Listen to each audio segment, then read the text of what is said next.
You're listening to Making, the indie film podcast. Hello, and welcome to another episode of the Make It podcast. I'm your host, Chris Barkley. And I'm your host, Nicholas Buggs, and I am extremely happy to be here because obviously Chris is extremely happy to be here. You know, I've commented on this before. When Chris comes out with the hello, and his face lights up like that, man, you can't help but get excited. I'm in. I'm all in, bro. You got me. I know that I probably drive PB crazy with this because he spent a life in audio, and every time I say hello really loud, I probably clip the mic. Yeah. Right? That's probably clips. And he's like, oh, you the audio right there. Right. What are you doing? What are you doing? But I can't help it. Like you said, it's been a good week. It's been a fast week. Yeah, this is true. It's really gone by quickly. It's been a great week, and I'm pumped to be here with our guest, the one and only documentarian extraordinaire, Joe Ligo. Joe, what's up? Hey, good to be here, guys.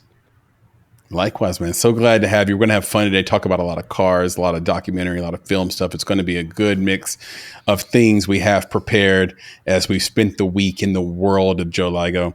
I'm pronouncing your last name right, correct? That's Ligo, right? Yeah, you got it. You got it right. You're one of the few. So Lego, is it? See? No, because, Nick wants it to be start. Lego.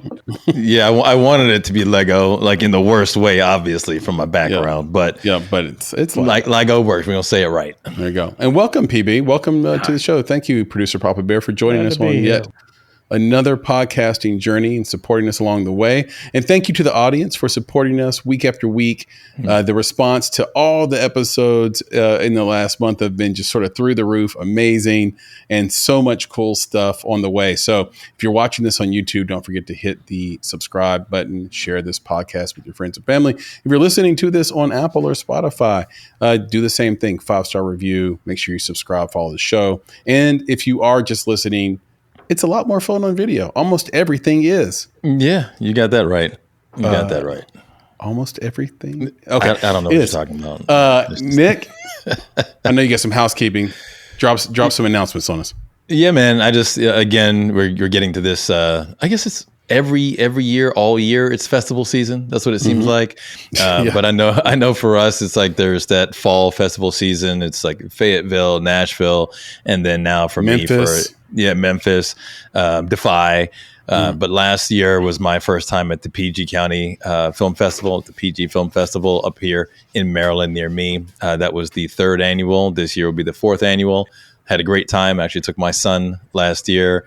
They did a great job. There's a lot of engagement. We got to sit and talk with each other at the festival, which was awesome. Heck yeah. And I actually went to an acting class, which was kind of cool. It was good to be a part of that, and got to see some local films, which was very nice. So this year I'm going again. It's September 26th through October 4th. And I think they'll have a portion of it at Bowie State University, which is cool, representing the local school there, the local university, and bringing the students out, which they did last year as well. So it's going to be fun. I'm happy to support them. And I've got to have something special going on if I'm not going to go to NAF. But they've pulled Can't say me NAF. Yeah, I know. You did. Tell me about that. You got to say Nash Film. Nash Film. Yeah, because That's apparently NAF is a curse word in the UK. Oh, wow. Yeah, Look at that. I did not know that. Yeah, well, look at that. So all these years, and I got my hand slapped recently by executive director Jason Padgett and the rest of the board. It wasn't by somebody in the UK. They were like, no. But they have been offended by me for years. And you didn't even know. They've been talking behind your back. Okay, so anyway, Nash Film. Yeah, so Nash Film. So anyway, I'm doing my best to support our local film festivals here. I think Wheaton will be in November, so I'm going to check them out as well. And then Hagerstown next year. So yeah, just trying to be a part of the community much more. What are the dates? I'm happy to make that happen. So again, PG Film Festival will be September 26th through October 4th. Nick, thank you so much for the update for is this a PG County Festival or just PG Festival? Yeah, it's the PG Film Festival, but they also call it the PG County Film Festival because it's Prince George's County Film Festival. Love it. And that's up in Maryland. We'll check that out. Shout out to that film festival. And I think now is as good of time as ever to hop into some story is king. Joe, are you ready? I'm ready. Yes, sir. Right, let's do it, Joe. Joe, what should we know you for? Well, most recently, I've been the producer director of a new documentary series that was just on public television and is now on streaming in YouTube called The Last Independent Automaker. So it's a 6-part series of half-hour episodes that tells the story of the rise and fall of American Motors Corporation. So I guess the easiest cultural connection there is if you've seen Wayne's World, the Mirthmobile is an AMC Pacer. Actually, it's what... there it is right there. That's not all the right. So for those listening, he's actually showing that Pacer right now on the screen. Yeah. Now that's not the actual Wayne's World Pacer, but that's one we filmed for the documentary. And so American Motors Corporation was an automobile manufacturer that was here in the United States from 1954 to 1987. And so we tell the story of the creation, the rise, and the fall of this company based on, I think, either 49 or 50 interviews, depending on how you count it. We interviewed about 50 people, and about 35 of those were former employees, everything from folks who worked on the assembly line all the way up to former CEOs and everyone in between, designers, engineers, secretaries. And not everybody made it into the final cut, but all of their stories helped inform what we included in the script and the story we crafted. So The Last Independent Automaker came out on May 1st on public television stations around the country. And it's available to watch now on the PBS streaming app, which is free. And then also it's on YouTube. If you look up The Last Independent Automaker, our YouTube channel is called Auto Moments. So if you look for Auto Moments, you'll find all 6 episodes there as well. And so it's been really exciting. It was a really fun project, and the response has been really great. And there are still PBS stations around the country that are airing it intermittently. They'll have access to that program for 2 years, so you'll see it pop up on your local PBS station too. Very cool. Yeah, I think the channel's dope. I thought the whole thing was cool. And here's the thing, guys. You don't have to be in love with cars or obsessed with cars to actually enjoy the documentary. You just have to enjoy learning things you didn't know before. And that's what you're going to get from it. I thought it was super cool. One of the fascinating things about the story that is hinted at and mentioned maybe once or twice throughout sort of your work with AMC, by the way, that you've done over many years, is that these cars can sometimes be a punchline. And at the time, they just weren't. And I don't know how they got to a place where we sort of poke fun at them. Yeah. All of the shapes and designs that were unique and the way they built the cars were really solid. It all came from this really good place. It all came from a place of let's solve a real human problem. You talking about the Gremlin? I'm talking about all of them. There's a lot of them. The Gremlin does get made fun of. The Pacer gets made fun of. It's a lot of It's funny because the same thing happens with film. A person creates a thing and puts it out there, but once it's out in the world, you can't predict how the culture is going to interpret or reinterpret that. And it's funny, it's same with movies. You have certain movies come out that are a huge hit when they come out, and then 10 years go by and people look back and like, man, I can't believe we really thought that was a good movie. Or people go back and they're like, man, I can't believe we all slept on that. That was actually a great movie. And so there's always Big Lebowski's a great example of that. Right, these cultural reevaluations where this year, my co-producer Jim Needle and I joke about this all the time. Just last year, he told me to watch the movie Heat by Michael Mann. Yeah, and I'd never seen it before, never heard of it. And I was like, oh my gosh, this movie's amazing. How's nobody talked about this? And so the same thing happens. Oh no, I mean, Heat is a phenomenal movie, and it's been talked about. I'm like, where you been, man? Right, and so I think that was probably on me for not being culturally aware. But I think the same thing happens with cars. So these cars come out, and in episode 4, we talk about the Pacer. The Pacer came out. It was a huge hit. Yeah. It was their best-selling new product ever. And, it culturally had this moment where everything else in Detroit was a big box-shaped sedan. Mm-hmm. And here comes this spaceship-looking thing. But then within 2 years, between the quality issues they had and fuel economy issues they had, and that was the big one. Just the styling being kind of polarizing. The Pacer went from being this red hot success to kind of this boat anchor that, dragged the company down.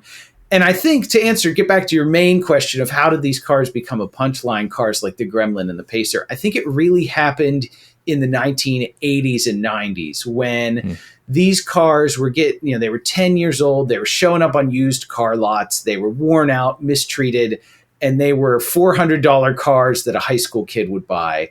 That's when they became punchlines is, when they were new, they're reasonable cars that people bought and drove and generally liked. But it's that 10 years later, the environment is radically different. The difference between the car market, 1975, 1985 is radically different. And you can imagine if you're a high school kid driving a lime green Gremlin in the early 90s, that's not as cool as it was in 1972 when that car was brand new, And so I think some of that evaluation comes with some of those punchlines kind of come with the fact that these cars for a long period of time were just seen as cheap used cars you get on a used car lot. And the funny thing is now, before our documentary ever came along, you were starting to see prices for AMC cars on the collector's market were going back up because people were realizing, these are something special here.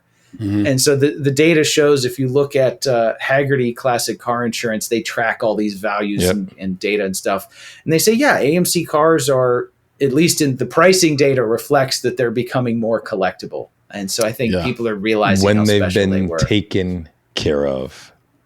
Yes. That's the key. Yes. Yeah. Boy, there's a lot of rough ones out there. You're right. Yeah. And the survivors are nice ones. Yeah. Because when you look at them brand new, which you get to see a lot of in your work, it's like, the paint's really nice. The fittings are super nice. Lots of glass. The glass is hardcore. I think one guy, in something I watched of yours this week, one guy was like, it rolled 5 times down a hill and it was still good. And I'm like, cars just don't do that anymore. Like, that's good. So now tell me if I'm wrong about this. There is something you're working on now that you can only tease. Yeah. So we're in the process of developing a new project, probably a shorter documentary, hopefully still in the automotive realm.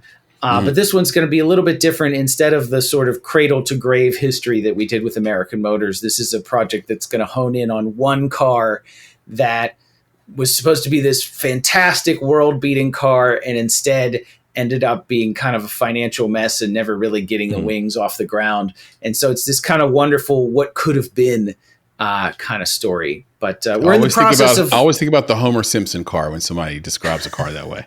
Yes, right. It's a little bit prettier than that, but it is a fun story. We're developing that now, so we can't say too much about it. But I'm really looking forward to that. Hopefully, we'll get all the paperwork side of it done, so we can actually get to making that documentary. But it's funny you mentioned the Simpsons car. I do love that episode with the Homer. The Homer, exactly. The Homer. That's it's an all-timer. And I love the fact that you could just bring that up and people know exactly what you're talking about. That's how good of an episode it was.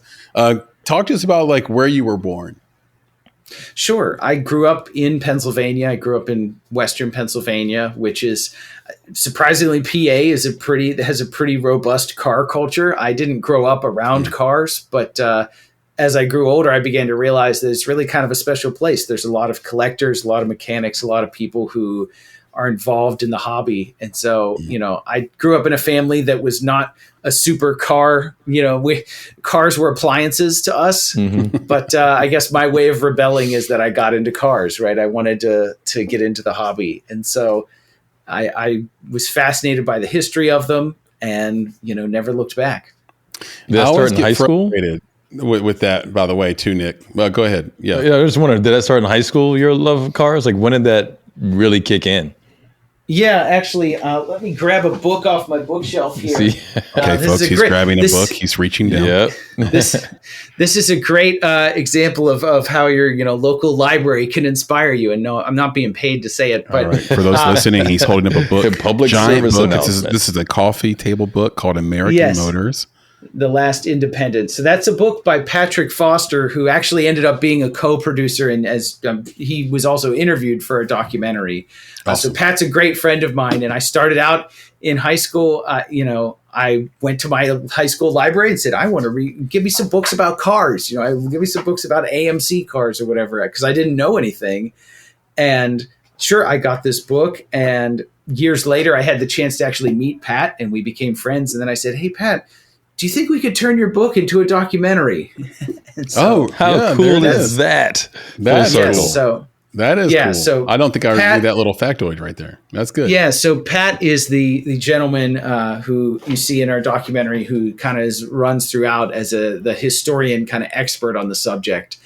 And so we're very lucky to work with him. He has a great collection of AMC photographs that we used in the series, and also is just an encyclopedia of knowledge. He knew so many different AMC people because he's been writing about this company for 30 plus years. And so he interviewed a lot of people just on like a cassette recorder and has all these notes and wrote all these books. So he's the real expert. We were extremely lucky to be able to work with him. I love That's that. awesome. What I was saying, Nick, that's a lot of years, man, between those times. But yeah, go ahead, Chris. No, I was just telling you, Nick, just to put a period on what I was saying to you, is that I always get frustrated and have my entire life when people reduce cars to an appliance, like Joe was saying, where it's like, oh, it just gets you from A to B. Why do you care about like the way it looks or its performance? And I literally take it as an ad hominem attack. It's like, oh, you're against design. You're against human imagination. See, there's Chris. You're that's against, what he does. You're against creativity. You're against greatness. You know what you have? You have the code of death. Sorry, guys like me and Joe, we have the code of life. That's Chris right there. So if you guys don't know, like if you don't agree with Chris, or he doesn't, let's say no, sorry. If Chris doesn't agree with you, he will attack your humanity. That's what it is. He will attack everything about you. Like, oh, you're against life. That's what you are. I'm like, what? I never said that.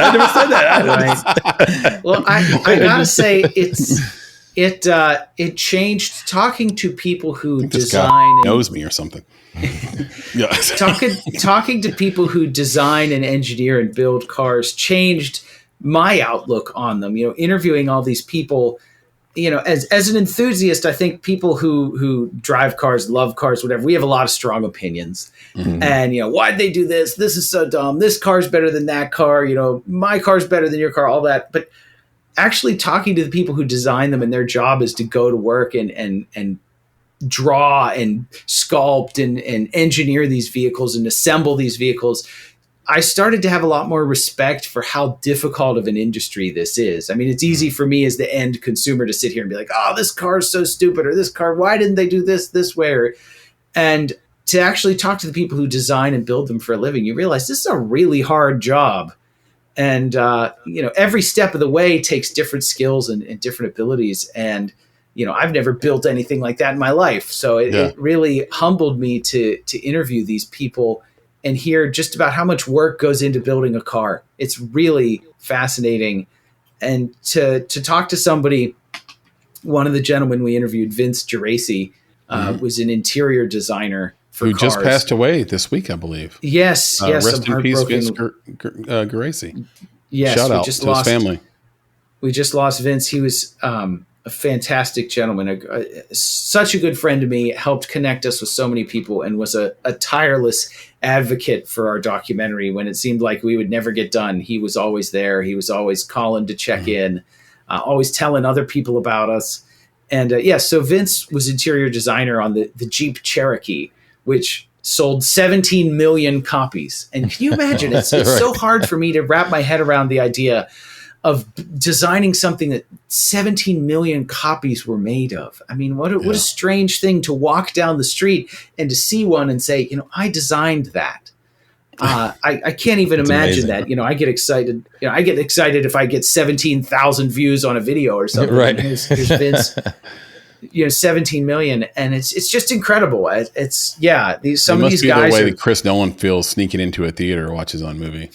Do you think he does that? I think he does that. Yeah, it must be something similar to. Must be similar to that, right? To just know that millions of people are watching you, and no, he doesn't do that. But they don't know you're. But they don't know you're in the theater.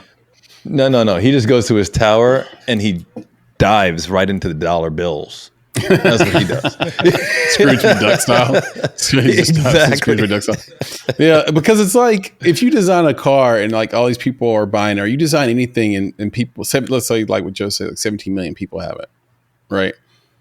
But you're not famous. Like you're not like Brad Pitt. You're not like so you're just walking around watching people use the thing you designed in the real world. It's quite a gift actually. Like most people who make something don't get an honest look at how their product is being consumed because they're famous. Right. No, that's really true. It'd be so strange to, like I said, to be able to have done something like that and then have no idea that, well, even the people who worked on the assembly line. I just went to a giant car show in Kenosha, which is where AMC's factory used to be. And old guys would take me aside and say, oh, well, the cars used to come out that side of the building there, and I'd drive them around here. And, my job was to put the wheels on, and I would do that over there. And it's just fascinating to me, as the only thing I have to do with the auto industry is be the end consumer. I just get to drive the cars. But to talk to a person that was their job day in, day out to build them, that was really neat. It was really cool. And, Vince, sadly, is just one of several people who've passed away since we interviewed them. And I think that was a big motivating force when we started this project. It's embarrassing to say we started it back in 2016. That's not embarrassing. That was a big motivating force. The first thing we did was try and gather as many interviews as we could, because we knew that these folks would not be around forever. Yeah. And, I think up to 8 people now that we've interviewed have since passed away. And, it means a lot to us to be able to save their memories. People like Vince, people like Jerry Myers, who was one of the CEOs we interviewed, so many people who, I think of the one guy we interviewed, you see him in episode 1, Daniel Wojciechowicz. He was the Polish guy who started working when he was 17 years. Yeah, he was 17 years old in 1951. He started working on the assembly line, and he was 95 when we interviewed him.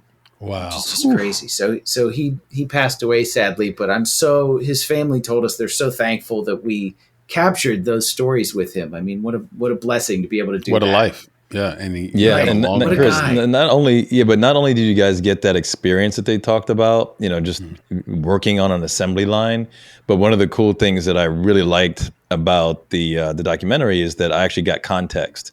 So like you mentioned the idea of like, why'd you do that with the car? What was the point of that? Everything had context. They might have been competing with 3 other major brands who were doing something similar, or they were doing something and this brand, let's say AMC, want to do something completely different. So it seems crazy now, but they needed to do something to differentiate, or they needed to do something similar.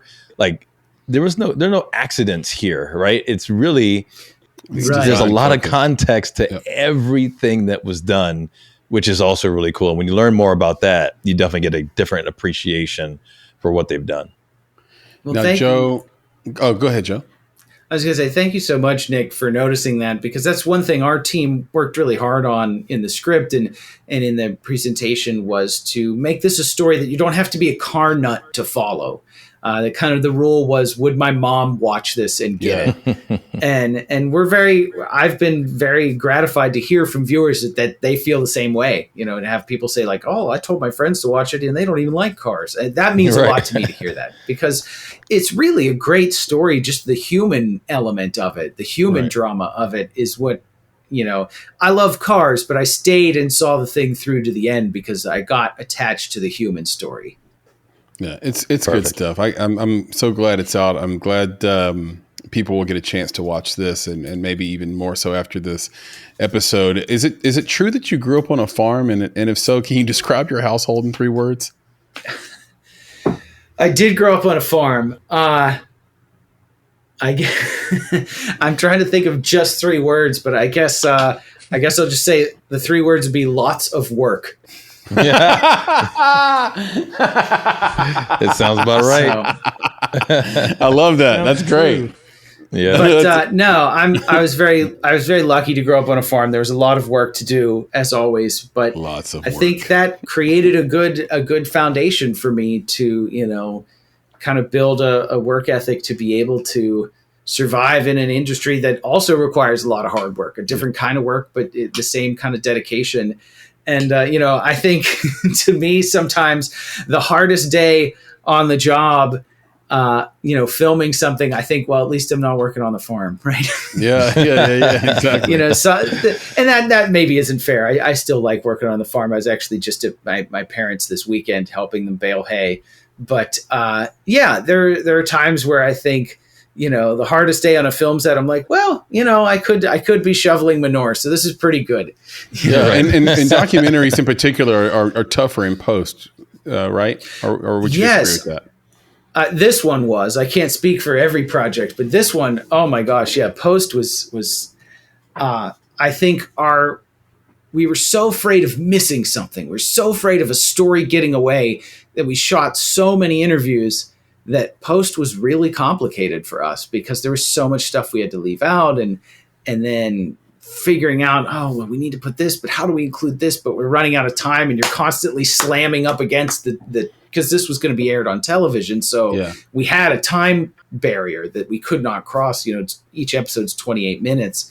And so there were some episodes where it was just brutal, the number of cuts we had to make. But I'm pleased with the final product. I think that it forced me to economize with my story. And, we had original cuts that were 42 minutes, 45 minutes, 38 minutes. And figuring out how to get 15 minutes out, I think really helps the story move forward. And, I think it's rare that there was a situation where I cut something that looking back, I regret. He started in 2016, Chris, and he's been in post since 2017. So, it's been tough. Not quite. We started posting around 2022, 2023, we'll say. So, but yes, because it was the first few years were on and off. It was just a nights and weekends kind of thing. And then we kind of finally had a moment around 2022 where I just finally said, I'm like, if I don't work on this full time, it'll never get done. I'm going to wake up one morning and I'm going to be 50 years old and I won't have finished it. And so we just kind of took the plunge, and, this became for me at least, became my full-time job. And my two co-producers who still had day jobs, but they stepped up and really helped me out on the completion of it. Yeah. Shout out to them, and shout out to Denise Green. Yeah. Great documentarian, friend of the pod, former guest, who said, in documentary, however long it takes you to shoot it, double that in post for documentary, which is the inverse, I would say, in a feature film normally, or a short film for that matter. Let's wrap this Story is King segment up with this. What piece of advice do you live by? Or what's a piece of advice you live by? For filmmaking in general, I would say, I'd say it's like making maple syrup. You need 40 gallons of sap to make, a gallon of syrup. And I'd say that's probably definitely true for documentary. I don't know if that's true for features, but that was something when I worked on a show, a television program previous to this. And I always had to explain when we were filming something. I had to explain to the person we were filming and interviewing and stuff. They're like, "Man, you're going to be here all day." I'm like, "Oh, it's like syrup. You get 40 to 1, And that always really resonated with people when I explained why we needed to film 12 different angles of whatever we were shooting for that day. Yeah, getting the coverage. It can get really sticky. Yeah. You're right. Right. So it's funny. I worked on a TV show about farming and stories about farmers. And, they're like, why do you need to film me nailing this fence post 12 different times? I'm like, well, we're going to do cutaways and close-ups. Whatever. So I always I pulled out the syrup story, and that always worked. Yeah. PB, I like it. I want to tell you, Papa Bear, how proud I am of you. Yeah. Very proud of you. Yeah, super proud, because earlier in this segment, Joe mentioned his producing partner. I think his name was something. What was first name? Needle. Last name Needles. What's his first name? Needle. Joe? Yeah, Jim Needle. Almost said Joe Needle. Yeah, it's Jim Needles. And I just knew you were going to say, "What was he needling you?" Because you said, Joe, that he made you laugh. And it's like, oh, here it comes. Here it comes. PB is going to make a needling you joke, and you didn't do it. Proud of you, man. No. So Wait, yeah, I wish it for later. I've got something else in the. Yeah, you got some other. Pipe. You got some jokes for us. Hey, Nick. Chris, he's got something else in the haystack. It's not a needle. I was going to say that I owe a lot of my film education to Jim, because he'll be like, "Oh my God, you haven't seen this yet, or you haven't seen that yet," and so there's lots of instances where he gets upset at me because he's the real movie buff, and so not just Heat. But he has me watching all. He has me watching all the Michael Mann movies. He has me going back and watching. I had like a Tom Cruise weekend the other week where I was watching. They tell me, "Oh, you need to watch Mission Impossible 1," and then So huge thanks to Jim. Shout out to Jim Needles. Singular Needle. Oh, shout out to Jim Needle. Yeah. Shout out to Jim Needle, and shout out to Needles, California, the hottest place in America. That's a fun fact if you ever like in a bar doing trivia. Hottest place in America is called Needles, California. It sits right between Arizona and California. I was there one time and I thought, if I don't get out of here, I'm gonna die. I'm gonna die. Right. Yeah. I'm not gonna like if we run out of gas here, this is it. Joe, when I tell you there is nothing in Needles, California, it's just dust and lizards. That's it. So you got to get out of there. Once you get in, you got to get out. Nick, drop an audience poll on us, brother. Oh yeah, let's do it, man. This is a fun one. It's of course cars, right? Mm-hmm. So we're going to go to the 60s and we're going to ask the question, what is the most iconic car of the 1960s? And we have 4 options here. Okay. Option number 1, Corvette Stingray. Option number 2, the Shelby GT500. Option number 3, the Pontiac GTO. And option number 4, Dodge Charger. I think that's 67. Ooh, muscle cars. So now what are the results, Nick? Let's go with the results. All right. So number 1, Corvette Stingray at actually 28%. Okay. Right. Number 2, Pontiac GTO at 27%. We've got the Dodge Charger coming in at 26%. I can't believe that one didn't win. Shelby GT500 at 19%. I'll tell you why I'm surprised the Charger didn't win, Nick, and it's because it's a popular car now. Right. Well, you're right. And I was going to ask, so those are the numbers, okay? And I was actually curious about that as well because of, things like Fast and the Furious, right? Does that start to change? I mean, you remember it's close. I mean, you're talking about Corvette Stingray got 28% versus Pontiac GTO and Charger were 1% and 2% behind 21% off. Yeah. Yeah, this is very, very close. But what do you think, Joe?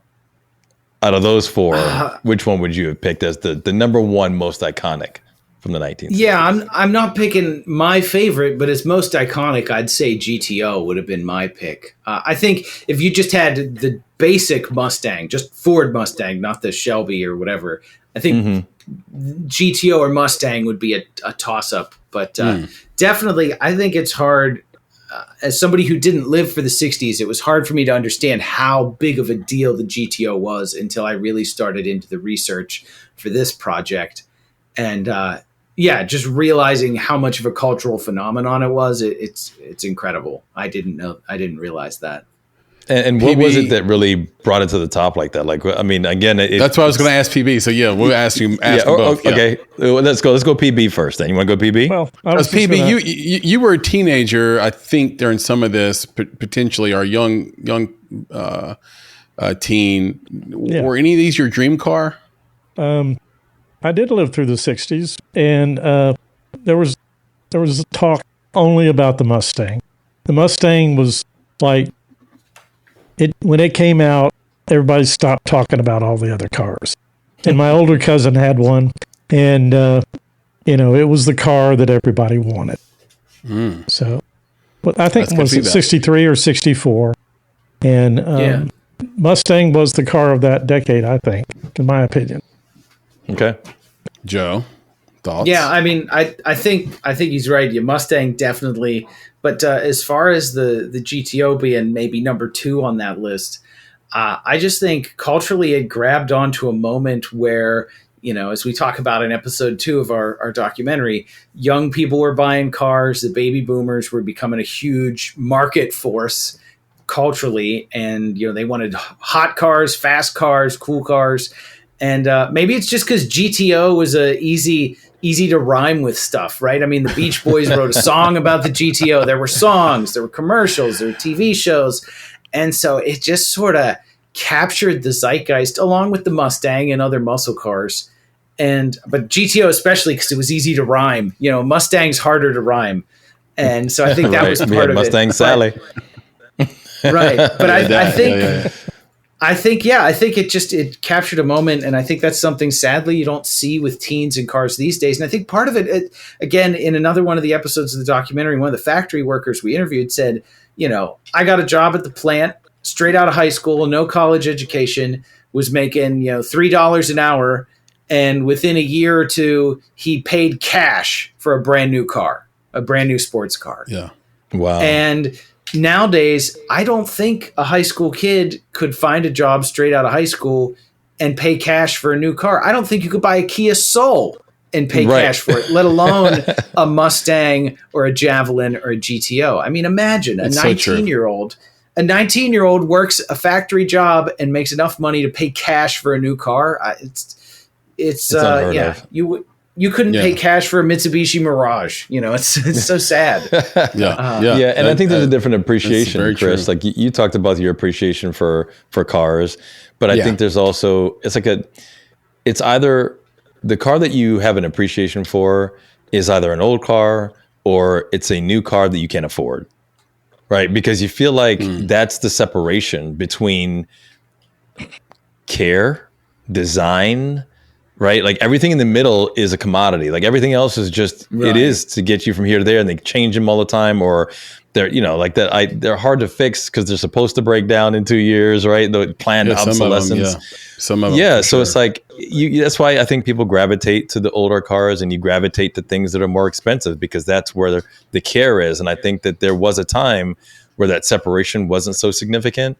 And I think that there were places in the US, right, like Detroit, cars meant something different because everybody, in a 30 block radius probably worked at the factory, and they knew each other, and they were competing with another big brand. So like there was just, it was built into your culture. Game. Yeah, because you either were part of something or you were trying to beat somebody else, like being on a team. Right. And then because that other team is doing well and you're trying to beat them. So there's something about it. It's like, do people really talk bad about brands anymore? As far as like, you remember Ford found on road dead, or like, Buick, like, because people you would take sides. I don't know. Do you hear that a lot? Yeah. When you're in the car world. I grew up in the South. It was Chevy versus Ford all the time down here. Right. Yeah. A friend just asked this question. It's so funny you mentioned that. A friend in the automotive journalism, automotive media space just asked, do kids today fight over cars like we did, when we would get into arguments? And it seems like less so. I mean, I think there's still a little bit of it, but not the way it used to be. You were ride or die for Ford or Chevy or whatever. And I think that's bringing it back to the AMC thing. I think a lot of the people in the AMC community have that underdog spirit because AMC was the car people made fun of. And, AMC, we're all, AMCs are slow, AMCs are weird looking, AMCs are whatever. And so I think the car club today, they have that kind of underdog fighting spirit. That's what makes it such a fun group of people to be around, is that they're all hanging together. Like the one guy says at the end of the documentary, we were fighting long odds, but we were working together to beat the big guys, That's right. And I think to this day, the people who collect those cars and drive them and restore them, AMC means it's an underdog thing. Why drive a Chevy? There's millions of Chevys. Drive something different. Drive an AMC. Love it. I like it. Thank you for the audience polls. Guys, we're going to pay some bills, and we'll be right back. Let's do it. Hey everybody, Chris here, and today's episode is sponsored by HelloFresh. Fall is here, and with it comes cooler nights, heartier meals, and the craving for something warm and satisfying. That's where HelloFresh comes in, bringing you comforting chef-designed recipes and fresh seasonal ingredients right to your door. This season, they've taken things to another level, Nick. They have, with their biggest menu refresh yet. All right, say hello to a whole new way to do dinner. Man, when you said warm and satisfying, I thought you were talking about me. But yes, you're talking about HelloFresh. But listen, I know that you mentioned like a bunch of cool stuff, man. I think you said the biggest menu refresh, all sorts of good stuff. But you left out the fact that you can get some low-cal meals, lots of protein, and they actually taste good. So I also want to remind folks, like, look, this isn't for people who are on a diet. This is for people who are actually trying to get like a healthy routine, right? This is about healthy lifestyle. So HelloFresh to me is like hello fitness, hello new body, hello new health. That's what this is about.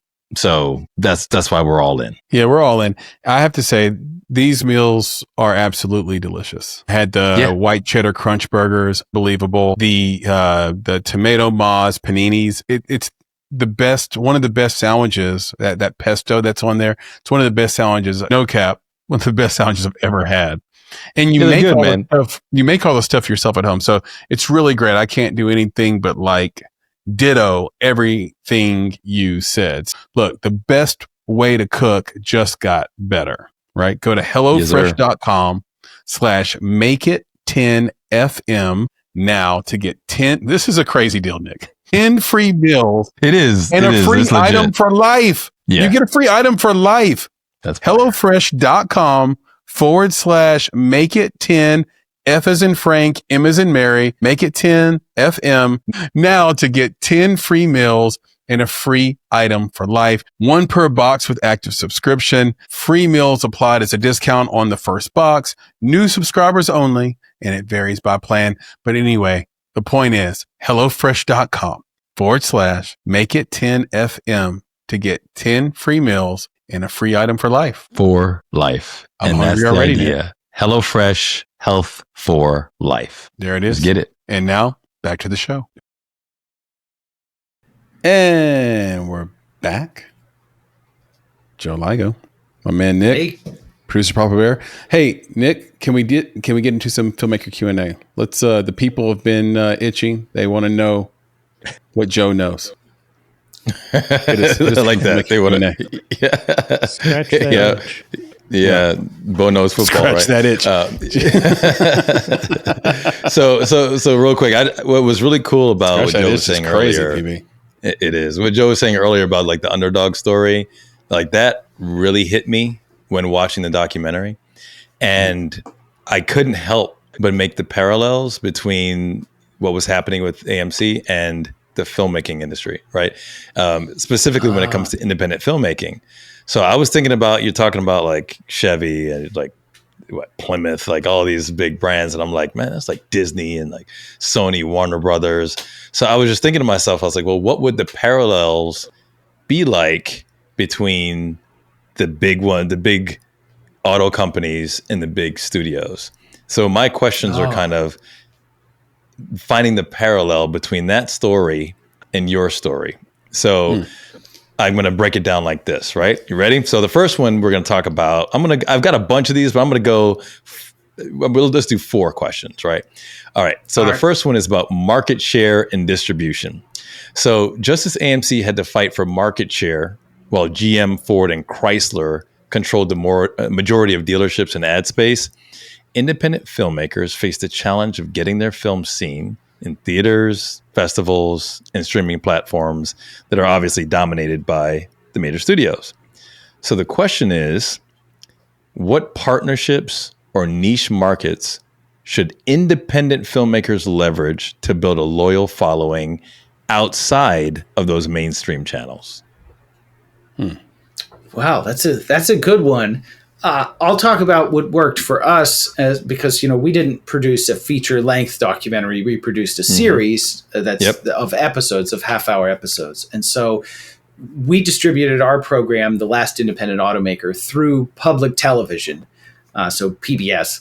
But so there are over 300 PBS stations around the country. The way the system works, or just a brief crash course in it, is that as an outside producer, you partner with an individual station. In our case, it was Maryland Public Television. And then MPT acted as the presenting station, which then packaged that, uploaded that, and took it to a syndicator, which was called APT, American Public Television. So there's a lot of acronyms here. Stay with me. Oh, wow. And then APT syndicated that and made that program available to all of its member stations that subscribe to APT, which is, some 300 stations around the country. Yep. And so we went through the public television system because we knew that, it would be free for people to watch. We would reach a wide audience. And there is also, they have high standards, which was good for our team because it held us to a high standard, but it also establishes, especially in documentary filmmaking, a level of credibility, right? Anybody can go on YouTube and throw out an AI generated slop, and your uncle will be like, man, I didn't know this was true. Look at this video I found. And you have to explain, no, Godzilla isn't real. Bigfoot isn't real just because it's on YouTube. So the public television system worked for us, and because of the sort of episodic historical nature of our program. But it was also a multi-level partnership in that I had an established YouTube channel called Auto Moments, which had lower budget, smaller automotive videos on it. And so I was able to leverage that audience that I had already made from 10 years of YouTube work to help kind of lift us up to the next level and say, like, hey, we're producing this thing that's going to be on PBS. We need your help to, help us fundraise. But then as a reward, they get to watch it for free because it was first it airs on public television. Then now it's available on YouTube. And so that was a great way to sort of bring those two audiences together. And, but that partnership with public television worked for us. And I would say for people looking into historical or factual documentary filmmaking, there's a lot of opportunity there. I know that the public media space is going through a lot of upheaval right now and question marks around funding. But I think there's also a lot of opportunities there to get your content on public television. I think they're hungry for new stories, new content. Figuring out the financial side of it is tricky, and we're still learning that as we go along. But we're very thankful for the folks at MPT and APT who saw this project, believed in this project, and thought that the stations around the country would like it. And so far, the data we've gotten from them shows that it's exceeded expectations in terms of viewership. So we're super happy about that.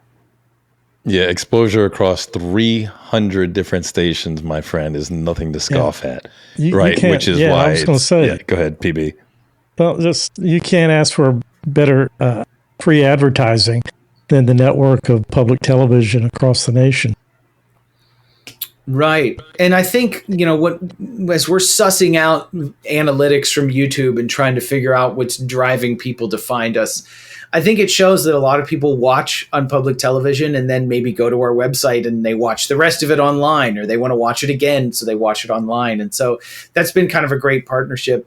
And it's funny, I get reports back of what stations are airing us, and it's like, oh, New York aired us at 5 a.m. on Sunday. Well, so you're not always getting prime time slots, but I was very excited. I was looking, I was like, why is Salt Lake City PBS airing us in prime time? And I was like, because Mitt Romney, the whole Romney thing, as you know from episode 1, Mitt Romney's father, George Romney, plays a big part in the story. And I was like, of course, the Romneys, Utah, he's a senator there.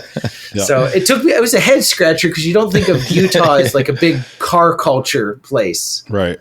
Nice. But yeah, so that's very lucky. That's awesome.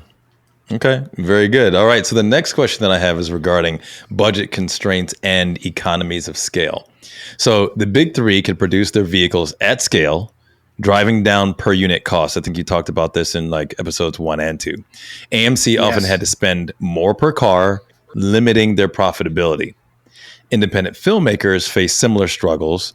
Major studios amortize their costs over multiple projects. Chris talks about this, while indie filmmakers have to stretch every dollar. So, what creative financing strategies like grants, crowdfunding, product placement, or whatever, can help independent filmmakers compete with higher budget projects? Well, we have a thing that I call brutally low overhead, which in practice looks like Jim and I sharing a bed at a $42 a night Airbnb. So Whatever I mean, works. especially in those early years, when we had no money and we were just funding it out of pocket. We worked really hard to just keep costs as low as possible. And interviews are relatively cheap to film. Yeah. And it looked like stuff like staying at the cheapest Airbnb you could find. It looked like stuff like, driving our own personal vehicles and, having to beg, borrow, and steal equipment from friends and coworkers and stuff and say like, hey, can I take your light kit this weekend? So that kind of thing was a big part of it at the beginning. Now, once we actually did partner with MPT, there was no big paycheck. There was no big PBS check to us. We actually had to raise our own money and pay our own way.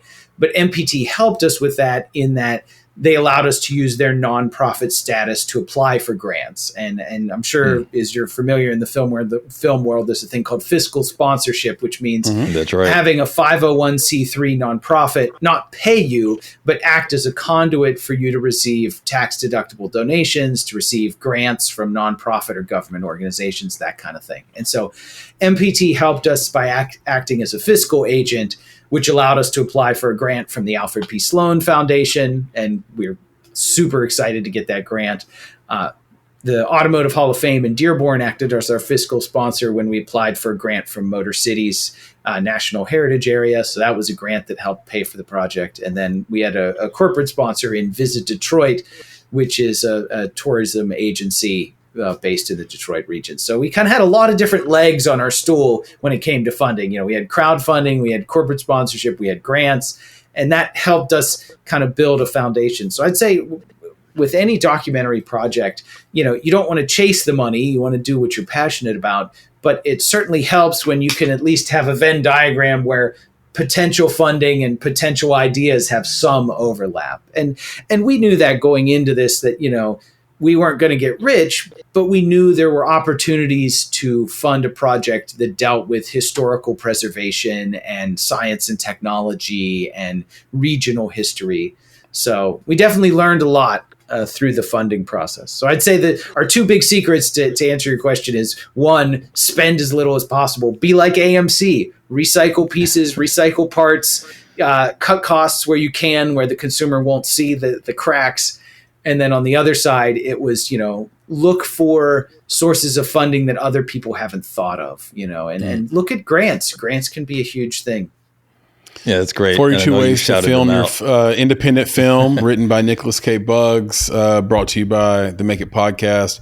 Go to our Beacons page, which is on all of our sites, or go to themakeitpodcast.com and download that book to understand what Joe was talking about. Lots of different ways to fund your film. Anyway, plug in there, Nick. See that? Yeah, I appreciate you. Thank you very much. And and it has to go said, I won't leave it unsaid, that there were over 300. I can't remember if it was like 375, but it was like over 300 people and organizations supported your film, which I thought was amazing, right? Because you shouted out, the funding sources. And when you said like 300 something people, I was like, that is so cool.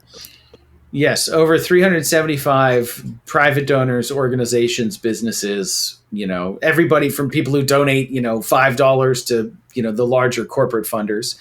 But yes, and part of that comes from having the established YouTube base. I mean, having a channel with 40,000 subscribers when we started this project allowed us to go to them and say like, hey, we're trying to make something really cool, something bigger than just a YouTube video.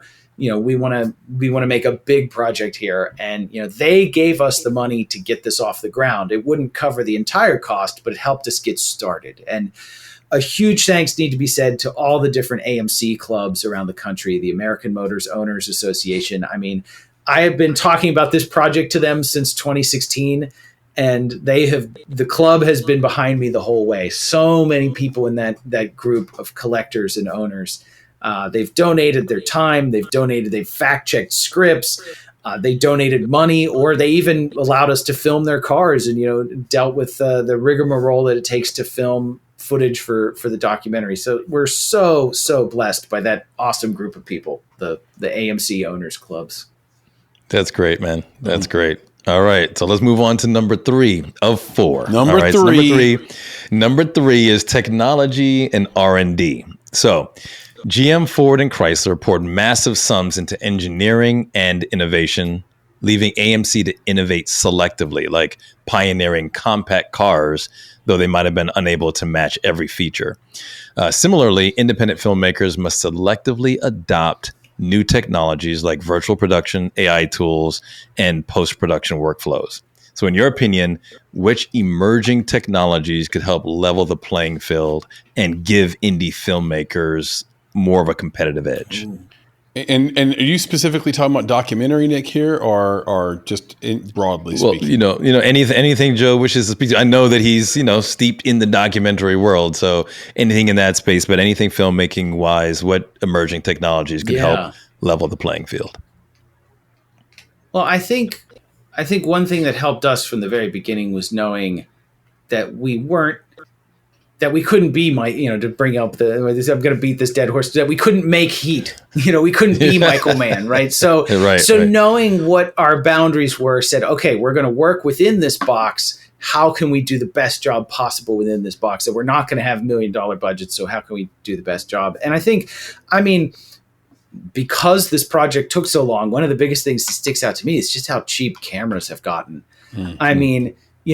We started out shooting on a Red. I think it was a Red's. It was one of the lower end Reds. It was a Red, either a Scarlet or I forget the hierarchy of names, but it was one of the lower end Red cameras, which at the time was still like a 5-figure purchase that a friend had bought for something else, and they were willing to let us.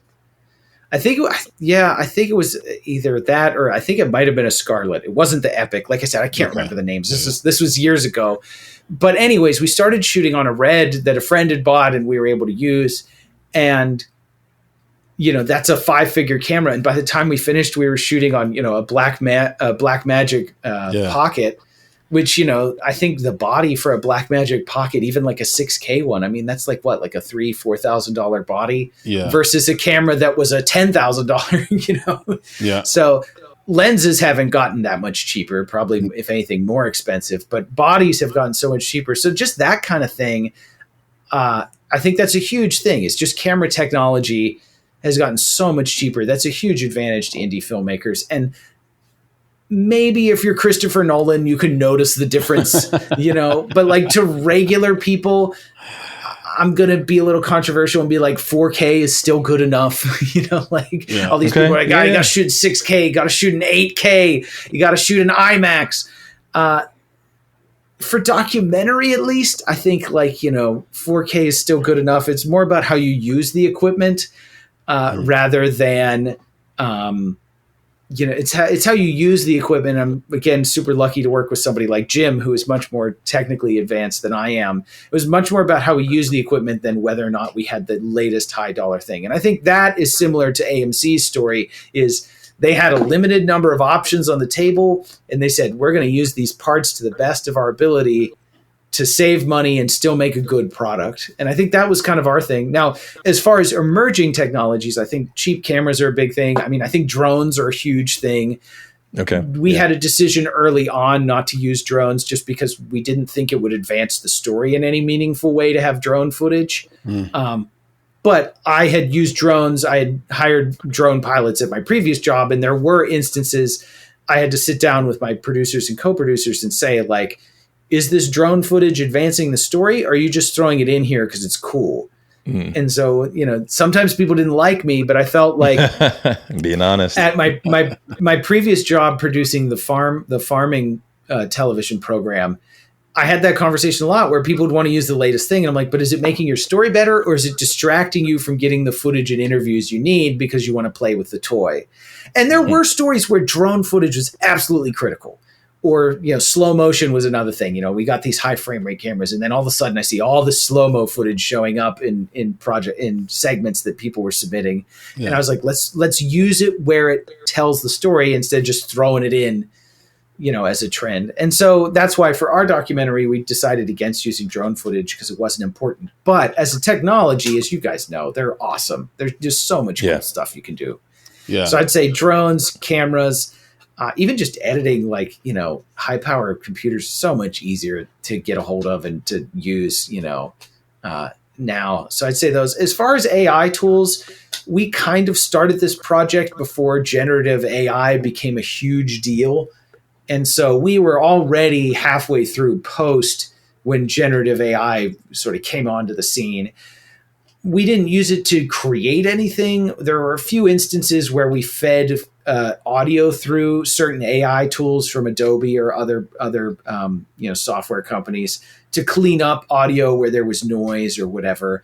But I, as a documentary filmmaker, I was very nervous about using any kind of generative AI because I feel like there's an ethical line there. You don't want to create footage you don't have. If you're telling a true story. Great point. Now, if I was making a feature film, I think there's a lot of cool opportunities to use AI as a helper when designing effects or that kind of thing. Just don't let your audience know. They freak out, and it's like it's stuff that they wouldn't notice if you didn't, they didn't know. Right. Because there's a lot of space in between, especially in transitions. Like there's a lot of ways you can use AI without making an AI character. Right. Sometimes it's just to clean up stuff or whatever. And I think if you're making a feature film or a fictional film, I know Superman isn't real. So like, I'm not, it's okay if the special effects aren't, it's okay if the special effects aren't real. But I think in documentary, you have to be really careful. I think an instance where maybe on future projects where, AI tools could be helpful would be creating animations where you're explaining how something worked. How an engine works, how a mechanical thing works. AI can maybe shorten the time to put together those kind of effects. And that's just me speaking from speculation, not experience. But I do think as a documentary filmmaker, if you are using generated footage, whether it's just animated by a human or special effects or AI, I do think that you have to be careful that your audience knows they're watching a recreation or a reconstruction or a generated product. Yeah. That there has to be some kind of disclaimer. Even that was one thing, this was not my decision, but somebody at MPT insisted in the scenes where we had actors reading quotes from actual individuals who worked at American Motors, they insisted that we put, reenactment down in the corner so people knew that it wasn't a recording of George Romney's actual voice. It was just me, or I'm George Romney and this is American Motors. So that was kind of an ethical thing I think was important, so that we weren't deliberately misleading our audience. So. But sorry if that's a very winding answer. No, it's great. That's why we ask the questions, because we get this insight for ourselves and our audience, right? All right. So this is the last one. This is survival through differentiation. So AMC survived by leaning into unique vehicles, right? We talked about this, like the Rambler and the Gremlin, carving a niche.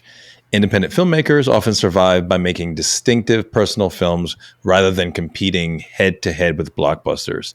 So my question is, for you, and of course applies to the independent filmmaker, how do you use your unique voice and your unique story to get people to actually bet on your film? Because like you mentioned, it's grants, it's donations, it's all this different funding, it's partnerships that you have to build. But how are you doing that? How are you using your unique voice and your unique story to attract people to bet on your film? Sure. I think this was definitely a passion project for me. Mm-hmm. But I also think that there was some logic behind it of this is a story nobody else is going to tell. Nobody else is going to track these guys down, interview these former employees. Nobody else had the industry connections that my co-producer Pat Foster had. Nobody else had the photo archive that my co-producer Pat Foster had of some 10,000 plus images related to American Motors, press photos, personal photos, that kind of thing. And so I think for us, it was very much let's tell a story nobody else is going to tell. And hopefully it'll overlap with an audience. And I think the data has shown that we've gotten both from PBS and from just our own YouTube channel that, the data has shown people are really excited. I mean, we got 500,000 views in under 6 months, which was pretty good for us. And that doesn't include also the public television audience. So I think finding a space where there's a story that's not being told. And it's funny because after this project was done, somebody recommended to me, it's like, you really should do a documentary about the Corvette next. And I was like, there's 100 Corvette documentaries out there. Right. They don't need my opinion on the Corvette, but finding these other niches where there are stories that aren't being told that are still exciting and interesting to people. It's finding that balance. It's like Vince Geraci said during one of his interviews, there's a fine line between unique and strange. Naturally, right. you want to be on the unique side of it. And I think that same goes with filmmaking. There's a fine line between unique and strange, and you want to be on the unique side. Yeah, but I think that the one thing that you did talk about earlier that I want to emphasize is that you found the unique, you found a story worth telling, but you yourself are part of a community, right? These auto loving, car loving, it's a community of people. So it's not just that the story was unique and it was a passion project, but you knew that people were going to be interested in this because people are as interested in cars and their stories and their histories as you are. So that is one thing that I think is really important, is that take your story to your community. And those are the folks that are really going to help lift you up and bring you through this journey that you've been on. Yeah, and that's true. One of my former colleagues, when I worked on the show about farming, she did social issue documentaries in her spare time or in her prior career before this. And it was a very different subject matter than I dealt with. It was, she went to India, traveled to India a lot, filmed documentaries about women and the challenges of, just the social issues in those regions. And she took these films to her community of people. And, here in the US, she had a big family and friends and support community who loved the filmmaking she was doing. And she went to them for support to say, help me tell these stories about these people in India. Help me tell the stories about these women and the challenges they go through. And she got overwhelming support from her community. And it's a great example. You're very right. When you can have a group behind you, it's so awesome. I'm so thankful. And we got to go, if you check out our Facebook page, we actually got to go to Kenosha and meet. It was the world's largest AMC car show, and we got to meet so many people. And I had folks approach me randomly who just recognized me off the internet and be like, "We loved your movie. It was so good." That's awesome. And it is great. It's the closest I've ever. I love the sentence "car show in Kenosha." Yeah, right. I'm just going to walk around and start saying it. It's just a fun thing to say. Yeah, car show in Kenosha. Yeah. So the Kenosha Homecoming Car Show. They do it once every 3 years. And it's the closest I've ever felt to being a celebrity. And it was really cool just to see how much the documentary, how much it meant to people, to have people say, I worked there, my uncle worked there, my dad worked there, I owned this car or that car. And thank you so much for telling this story. That means more to me than any number of YouTube views or, any of that kind of thing. It's just awesome. There's a car company down here named Saturn that went out of business. Had a big factory down here, and there's still a lot of people whose dads worked in that factory, and you still hear about it. People talk about it, and I just think that's part of why they're walking up to you, is because people sometimes we get close to objects, right? It's just a very human thing. We can get really close to our pets in a way that we can't get close to some human beings, right? Like a la John Wick or whatever. But it's, people love their cars. Like, it's part of their life. It's in the fabric to the point where their families work for the companies, and then it becomes personal. So that's why I have to walk up and talk to you. Before we go into some things we should know with producer Papa Bear and Nick, another killer filmmaker Q&A, by the way, and thank you for dropping those good questions on us. I want to address something Joe was talking about, I think in question number 3, about how you can sort of save dollars, the price of cameras, price of the things you need as an independent filmmaker have gone down. If you're smart, you know where to look, right? Like, so just want to say, shout out to B&H. They're great, but they're not cheap, and there's other places to go. So if you're shooting on iPhone, new iPhones came out recently. I love this site called Beast Grip. They sell anamorphic lenses for iPhone, all kinds of accessories just to make your iPhone look more cinematic, so you can shoot features, documentaries on it. If you're buying a body of a camera, I always think about The Creator with John David Washington, Nick, where they shot the majority of that film on a Sony FX3. And now this was a major motion picture release, a bunch of sci-fi. Wow! But it goes to it's Joe's a huge film. But it goes to Joe's point that if you're really good in post and you have a bunch of experts and tools in post, you can cover it up. Now, I think the parts where there was action, where you had to move, they had to shoot on FX6, I think, or maybe some other cameras came in for those scenes, because the 3 isn't going to be able to pick up that movement like that, a cinematic level like that. But just the idea that they shot a major motion picture that was a blockbuster sort of vibe to it, with a camera that would cost you just under $4,000 for the body, is awesome, right? Now, I don't know if they shot on $40,000 lenses or not, but they didn't tell you about that, right? But that's again, it goes back to what I always say, like the whole Spike Lee, it's got to be the shoes. Mars Blackman. No, the whole point of that is to say it's not the equipment; it's the person using the equipment. It's Jordan, fool. That's what it is. If you're good with your tools, like Joe was saying, you're going to be all right. And then for LUTs, I love this place called Cinema 8. So they don't put the A at the end. It's like cinema, and then the A isn't on there. It's just like the number 8.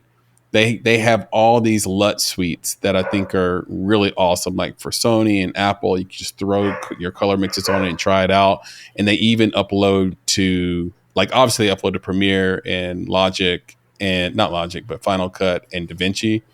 But they also upload to CapCut. So if you're just like a creator, you can use these cinematic LUTs on that too. So just a couple of things there.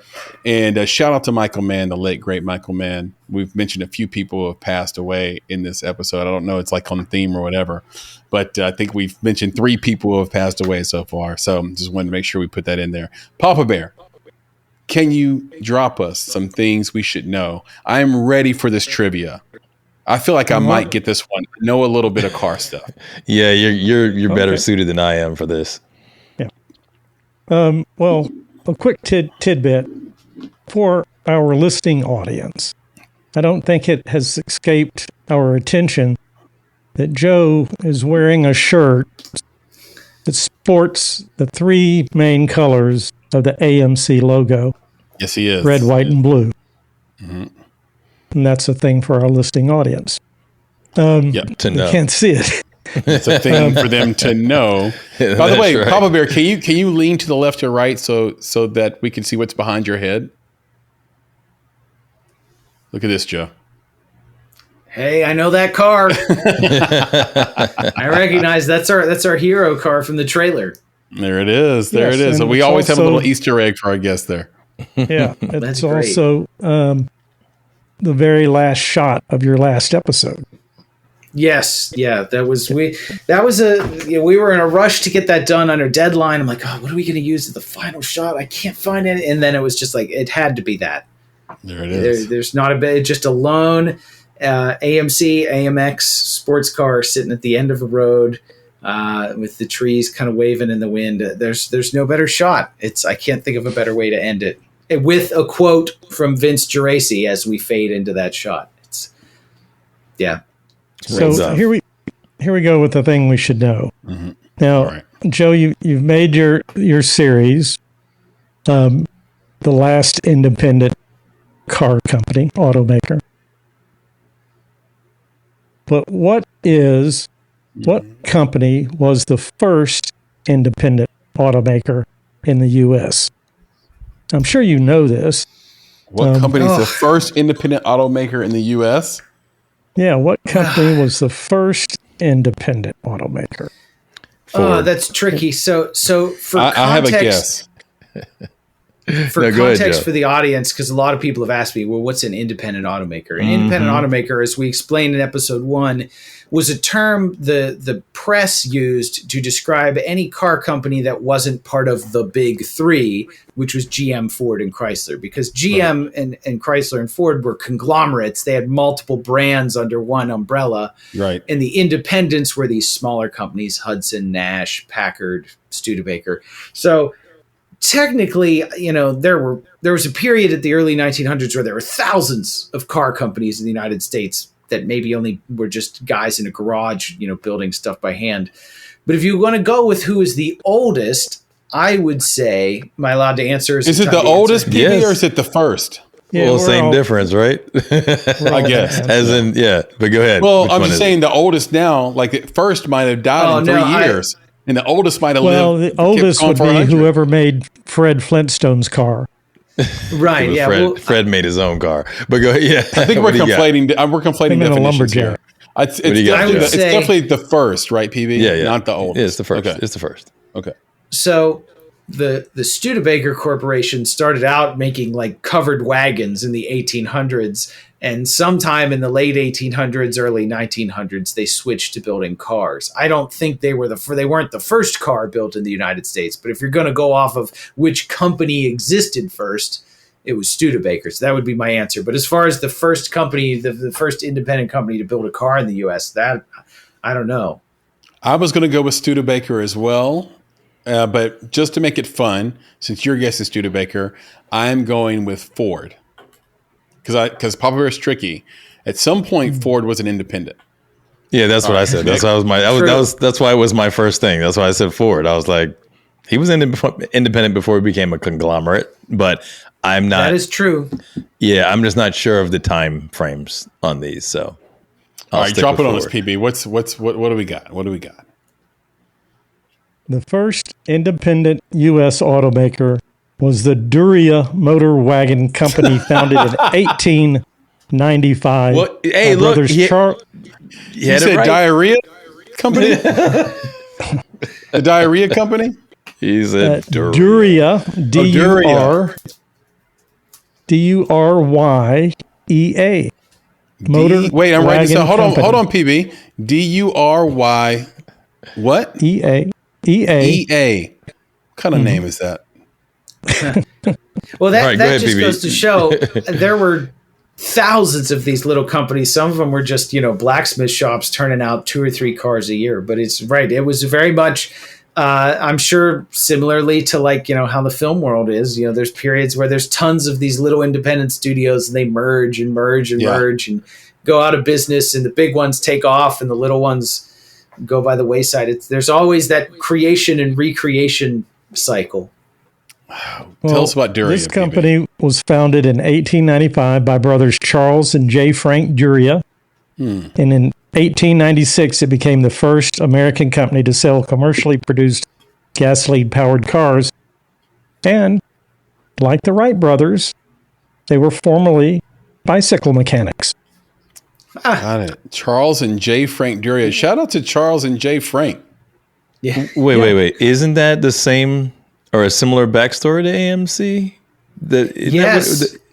You see? Yes, a lot of these guys started out making bicycles. So the Thomas B. Jeffrey Company, which then became Nash Motors, which then became part of American Motors. Thomas B. Jeffrey started out making bicycles in Chicago, ended that venture, moved to Kenosha, bought a used bicycle factory and turned it into a car factory. Crazy. And so there's a whole thing. One guy got into an argument with me over bicycles and where they were made. And Jeffrey didn't make bikes here; he made them there. And so that was one of the fact-checking things we had to make sure we got right. Was that Jeffrey built bikes, then switched to cars, but they were never built in the same building. Got it. Yep. But yes, there were a lot of guys. I mean, early cars were basically 4-wheeled bikes with an engine. So right. there's definitely some similarities. So it's like you cared about locomotion. And you and then you had the steam engine. And so from there you were able to build the gas engine. You said, what if we put this bicycle What if we just make it go really fast? I want to fly What if off we this gave cliff. What if we gave it 4 wheels and made it go 60 miles an hour? There you go. That's it. Papa Bear, that is definitely a thing we should know. You taught me something. You're mean, can you imagine how powerful Joe's going to feel at the Kenosha Car Show next time he goes? That's right. When they're drinking cocktails, sipping back the bourbon. Now, did you know? Doria. Let me talk to you about what again? Let me talk to you about. Yeah. What do you got? No. Listen. Let me tell you about two gentlemen. Right. Charles and Jay Frank. And to add to that, he can also say that a Doria car won the first car race, a 54-mile race from Chicago to Evanston, Illinois, in 1895. Why 54 miles, PB? Wait a second. Well, that's how far it is between there. It was just like we're just driving between cities. I got you. Okay. Yeah. Wait. So I'm assuming so they were the first. I wonder how long it took for others to pop up because they won a race. I'm like, who are they racing? I wonder if there's a horse running alongside. Oh yeah, who are they racing? They've proven. Wasn't that the old Henry Ford line? If I asked people what I should make next, they would say faster horses. Right. Yeah, that's right. So innovation happens when you let God in the room, so to speak. You kind of isolate yourself off and have a great imagination. Again, going back to cars are way, way more than just going from A to B. Now, I will say this, Nick. In college, I had a Volkswagen Jetta Wolfsburg Edition 1.8 turbo. I loved that car, but I will tell you, I spent more in repairs in that car than the car cost. Yes. And it was a car that could not get right. Now, 15 years later, it came out that the O2 sensors on that car were faulty and were basically hiding emissions fraud. Right. And so that's why my O2 sensors were always kicking errors back. No mechanic could fix it. Constant O2 sensor errors. And I had to find a mechanic. Shout out to my boy Essie. I had to find a mechanic that would he would literally drive my car through MARTA so that it would pass code so I could keep my car. He had a way of making sure that check engine light went off when he went through MARTA, and it would come right back on just in time, right as he got out, and it would pass the test. It was crazy, bro. So that's one of those cars that you're talking about where it's kind of like not an old car. It's not a car you can't afford, and it's just kind of in the middle as a commodity, but it's sort of posing as a BMW, right? But it's not a BMW. Now, today we don't have that issue. To me, I think a Model 3 by Tesla, for example, is so, or Model Y, the new Model Y, either one of those are so accessible to every single person on the planet, and yet they perform and you won't spend a lot of money on them, and they have some beauty to them as well. So they're not accessible to me. They're not accessible you get sick. to me. You get exactly. Joe, I got straight up sick, man. I test drove one. I was like, It was like my stomach was not. I didn't have roller coaster diarrhea. effect, Joe. Yeah, you had diarrhea. You had diarrhea. Yeah, no, I know what you mean. Some people definitely get the motion sickness thing from the way. Now we laugh at Nick about this behind his back, so don't worry. not I know that. No, not to your face. I've We're heard sensitive about that to your too. face. We It's the whole empathize thing. with your sickness. Yeah, but yeah, Joe, it's the regenerative braking. Yeah, it affects some small percentage of people, whatever. But it's me and then my wife. We both got in it, and we're we can't deal with this. Now I have a different electric car that I don't have that problem with, but she still can't drive my car. She gets sick within 2 minutes of driving it. Oof. But that Tesla, man, you have an electric car right now, or is it a hybrid? Yeah, I have an electric car. Which one is the it? Honda Prologue? Cool. Honda Prologue. Okay. Cool. Yeah. I know the Prologue. So, but when I got in the Tesla, man, I drove it and I thought it was cool. I enjoyed it. It wasn't until afterward. I was talking to people in the Tesla shop and didn't understand. I couldn't stand up straight. My head was foggy. I went to try to eat and that wasn't working out. I was like, oh, yeah, I'm one of those 6%. Yes, you are. You're a rare bird. If I can brag about my car, that's it there. That's my 1972 AMC Ambassador that I drove all the way to Kenosha and back. We love it. 1,400 miles. It's bad. That's beautiful. I felt like I couldn't make a film about AMC if I didn't have one. That's right. Well, see, so for those listening, unique personal Joe story. just showed us a picture on his iMac of his 1972 AMC Ambassador. Just for those, look at that. For those, you get to see it on the wall too. Get the posters. He's got some posters behind him. I love that Helvetica font. PB, look at that Helvetica font. Perfect, and the lorry stripes at the bottom. I mean, come on. See, they had this design figured out, PB, way back in the day. AMC enthusiasts are all pack rats. They save everything. They save. I've seen guys save paper cups that had the AMC logo on them, like that would be in a water cooler, and they save them and they bring them to flea markets and swap meets and stuff. I mean, I've got binders and official company documents and all the stuff coming in that have AMC logos on them. So, I mean, I'm just as bad as the rest of them. AMC owners, we save. I think it's because we feel like this company's not around anymore. So we have to save it. We got to salvage it. We got to hold on to it. Yeah, you're like the elders. You're like holding on to the stories of the family, right? You have to keep telling the story so it stays alive. And I think that's part of what made this documentary, I won't say easy, but easier to make, was that people hold on to things like old brochures and photos and Joe's holding up the stockholder reports of a 1983. 1983 brochure, I think. So, and we actually, I have to brag just a little bit. If you watched episode 5, we interviewed a former actor. His name was Sam Groom, and he was a movie and TV actor who was also the spokesperson for American Motors. And it was really cool hearing him talk about working for AMC. And, I was working on this movie, and then, my agent got me this job to audition for a TV commercial. And, and he said, it was funny. He said, when I was a young working actor doing things like Gunsmoke and stuff, he said, I was desperate for a commercial because commercials paid. He said commercials paid way more than bit parts on TV shows. Yeah. And he said, I never managed to get a commercial until I was older and already had an established reputation. He said, but I got this AMC job and, did that for 2 or 3 years, and it was really good. And he mentioned that the company gave him an AMC Eagle wagon as like part of his package, his payment package. I'll take that. That's great. And he said that he lived next to Lawrence Kasdan, the writer director. And, I guess there was some story about him pulling up into his driveway and, Lawrence Kasdan saw his AMC Eagle or something. So I forget just kind of a neat kind of thing, the people in the circles they work in and stuff. It's like, here's the guy who wrote Empire Strikes Back. And, you met the guy you met the guy who knew the guy who wrote Star Wars. 6 degrees. And all his ladies pulled up in my driveway one day. That's awesome. PB, thank you so much.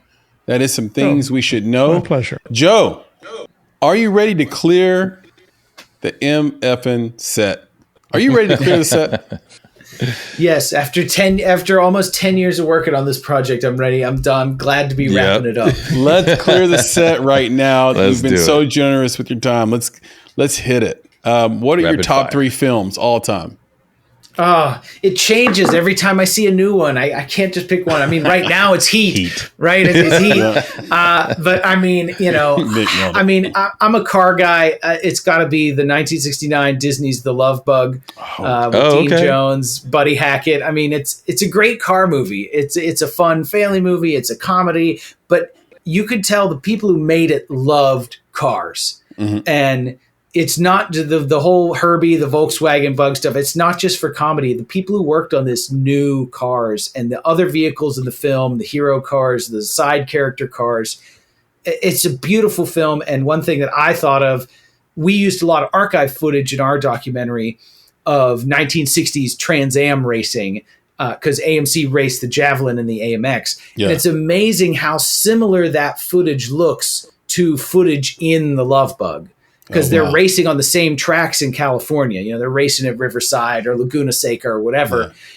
And it's the same place that a lot of the scenes from The Love Bug is filmed. And it just brought me back watching these, Javelins racing on this track. I was like, that's the same track that Herbie was on. So that was really cool. So, I mean, nice. Heat, The Love Bug. I love Christine. That was the movie, right?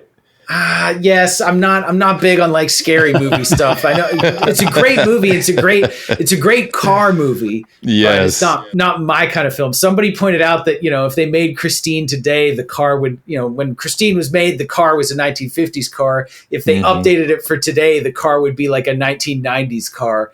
And somebody's like, a Plymouth Breeze isn't really as scary. Right. As Christine. It's like a purple Plymouth Breeze. Yeah. Not really a horror icon. No, not going to work. But yeah, so Heat, The Love Bug, and I mean, as far as James Bond movies, I love all of them, but GoldenEye is just fantastic. But I mean, Jim and I could go, it's a new movie every week. You'd have to ask Jim. We joke.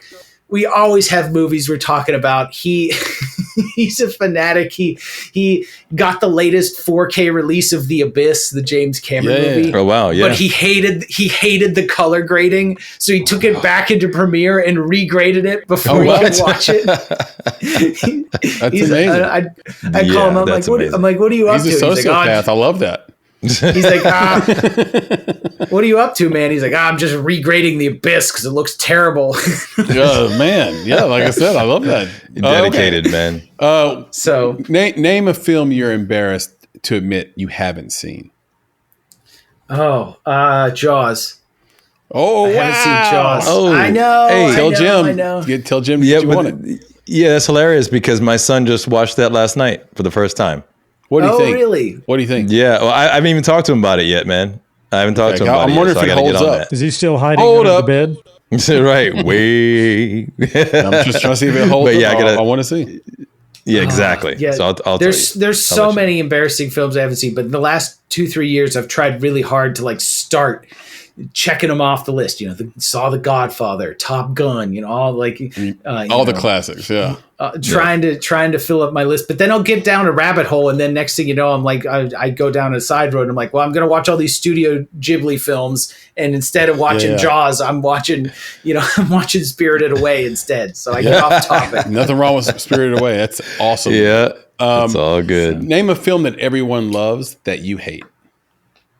Well, I don't know if anyone loves it anymore, but this goes back to the thing we started the discussion of movies everybody loved and then turn, the audience being chased.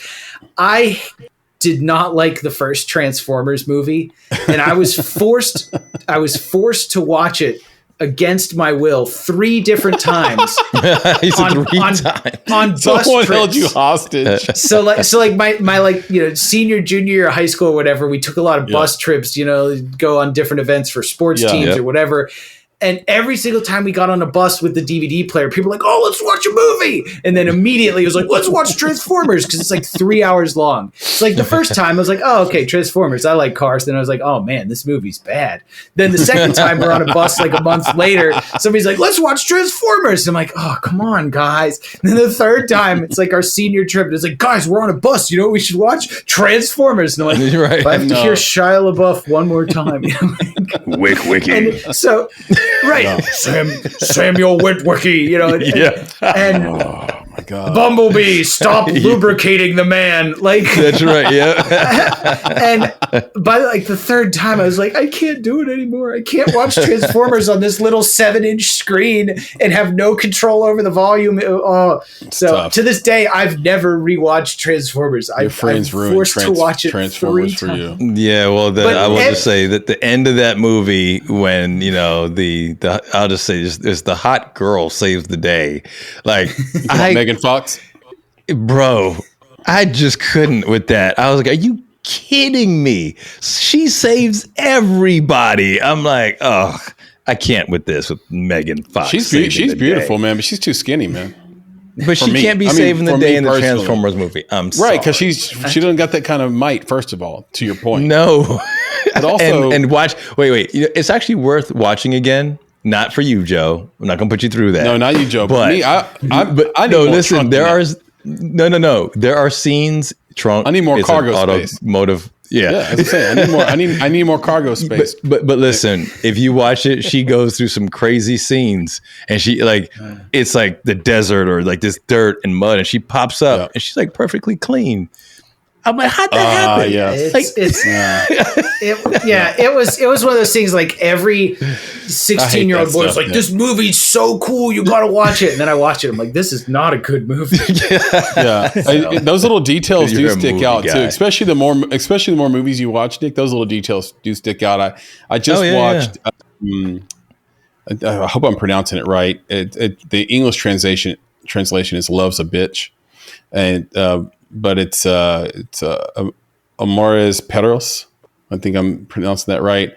Great movie, and they get all these little details right. Like they these close-ups of a homeless guy's. He's not really homeless, but he's kind of like down on his luck guy, and all of his nails are black and dirty. I'm like, dude, that's so good. So thoughtful. Didn't cost him any extra money really to do that. Like, but pull us into the story. Make it real for us. I highly recommend that movie to everybody. Joe, favorite cheat day meal? Cheat day meal. Oh boy. I don't know if I can pick just one, but I mean, I love desserts, right? So like, anything sugary, I'm all over, but, sugary breakfast foods, right? Pancakes, French toast, waffles, all three of them. You're a breakfast for dinner guy? Occasionally, yeah. So, but yeah, I mean, pancakes with real maple syrup. I mean, back to the maple syrup thing. Oh no, maple syrup's getting a lot of shout outs in this conversation. It is. Real maple syrup is so good versus the fake artificial flavored stuff. So, I mean, real pancakes, real maple syrup. I mean, not good for you, but it is delicious. Yes. Oh, I mean, come on. The other day, I pleasured myself to the image of Mrs. Buttersworth. It's Chris pushing buttons. That's all I got. I don't know how I could resist. Joe's like, Nick, don't judge me on that. How could I resist not playing that, talking about all this stuff? He pushed the button. Mrs. Butters, good old Mrs. Buttersworth got me there like nobody's business. Okay. Joe, what is your favorite EV make and model? EV, like electric car? Yep. I mean, I love the Lucid Air sedan. Ooh, my brother-in-law has Lucid Motors. Fantastic. I mean, the engineering's so cool. I actually just rented one on a vacation trip.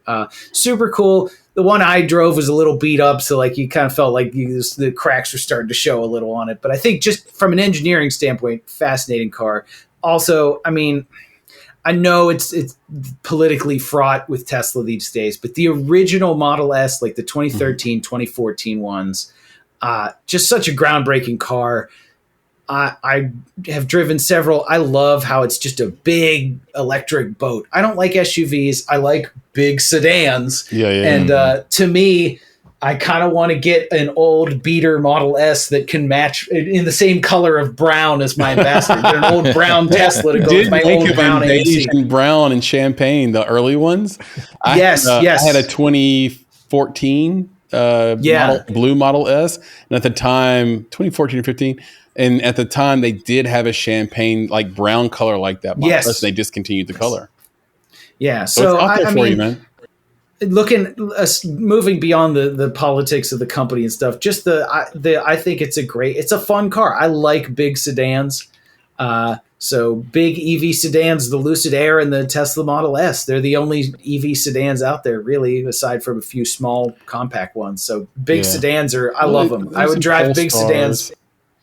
Yeah, there's some Polestars, the Hyundai Ioniq 6. So there's some cool designs out there. There's definitely some neat engineering and styling and stuff, and people inventing new things. But big sedans, I mean, Lincoln Town Cars, that's another one of my favorites. I know they're not electric, but like if you watch my YouTube channel, it's a lot of the cars I drove for my YouTube series, they're all big old sedans. There's just something about them that they're special to me. I agree, and they're both fast. S and Lucid Air are really fast. My problem with Lucid Air is, and they need to fix this, is if you're going to spend $110, you can't give me cloth seats. It's little things like that. Like if you're going to spend $110,000, you need nicer seats. Come on, man. Come on. It is what it is. And last question, and then we will clear the set here.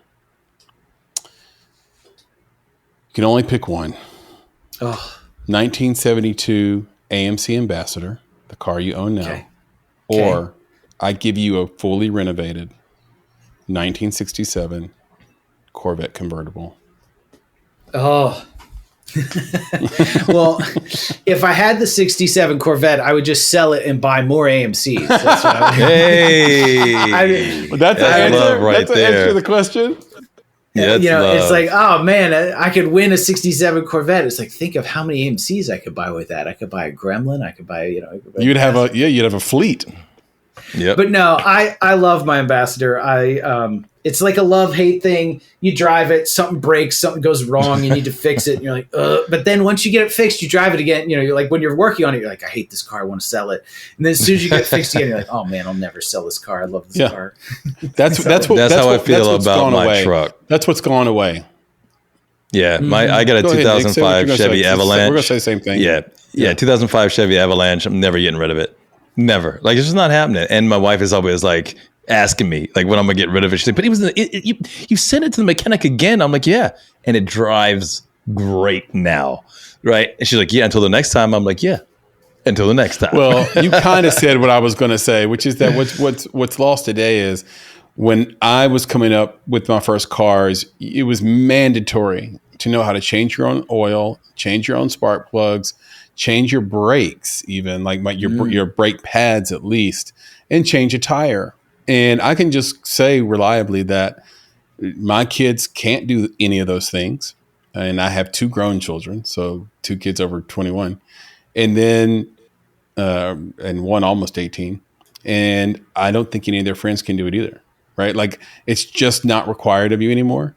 And that's how cars have changed, and that's why it's less personal to the kids today. Well, they don't even want to go out and buy a car cash like that. No, you like can't. You can't do it anymore with the latest cars. Yeah.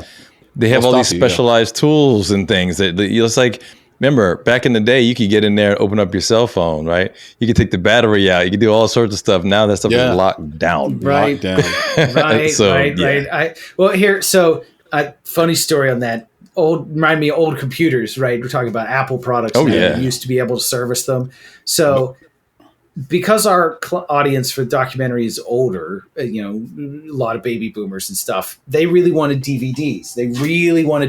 We weren't planning on making DVDs. And they were like, give us DVDs. Wow. We want physical media. So for those listening, Joe has pulled up a DVD package of the last. Which these are available. Automaker. Follow us on Facebook. You can order one. You can get your physical media.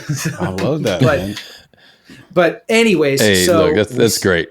Hey man, count me as one of the old people, Nick. I still buy Criterion Channel and Albalos. Man, but I've got. Well, listen, I mean, I like physical media VHS. Too. I buy VHS, guys. Yeah, come on now. Yeah. So I like it. We like owning it, Joe. Like, because that's the thing people don't understand is like, yes, you get the convenience of digital, you get the convenience of cloud, but you don't own it.